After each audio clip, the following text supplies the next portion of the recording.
chapter 22 of Tanya. Existence, arrogance, and idolatry. That says a lot. The apparent separation between God and his speech is only from the perspective of the created beings. Evil sees itself to exist, while that which is holy is nullified to God. There was once a story of a student who wanted to learn with a philosopher. So he went to the philosopher and started bragging about everything that he learned and with who. All the while, the professor was pouring him tea. And the professor kept pouring and pouring that tea. And the student didn't even really pay attention until eventually, after the tea spilled over onto the saucer, and then it ended up spilling over to the table, and eventually onto the feet of the student. And the student was like, "Philosopher, the cup is so full already." And so the philosopher said, "I cannot teach you because you are so full of yourself."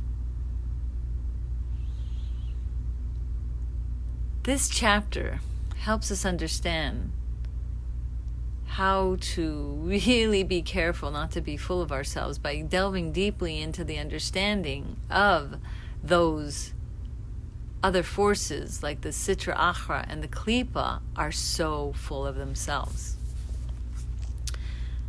So we know that God created the world through many various contractions of his breath and his words, called Tzimtzumim.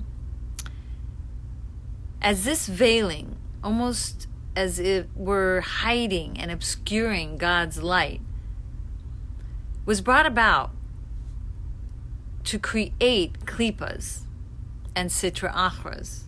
These entities perceive themselves as separate beings. God in its essence conceals his supernal countenance as his breath and his speech become more and more hidden through the many downward gradations as these energies are then created. That's why the Kripas are called Elokim Acharim, because they do not get nurture to exist from the face of God. Klipos get their nurture from the hind part of God, not face to face. Because the word Acharayim comes from the word hinder part, as like an enemy that's about to get something from its captive, and the captive throws the gold or the booty like from his back, not looking at the enemy face to face. Hashem's countenance represents the inner quality of the supernal will and God's true desire, namely, the desire to dispense life to all who belong to the realm of holiness, meaning all those who are close to God. But the Sitra Achra is an abomination to God, which he hates. Klipas exist so we can have a chance to choose correctly. When we don't give in to the klipa, the confusion of the mind, as it were, God grants richly the rewards to us that subdue the Sitra Achra, but not giving into this deception of theirs. Otherwise, we wouldn't have free choice.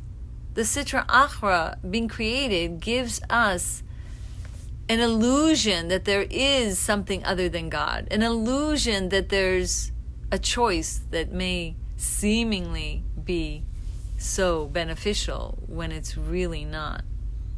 Klipas don't surrender themselves to God's will and holiness. On the contrary, it soars aloft like an eagle, saying, like in Yeshayahu, it says, "I am, and there is nothing besides me." Or also in the Yeshayahu that we learn also from the Torah. Pharaoh said, "The river is mine, and I have made it myself."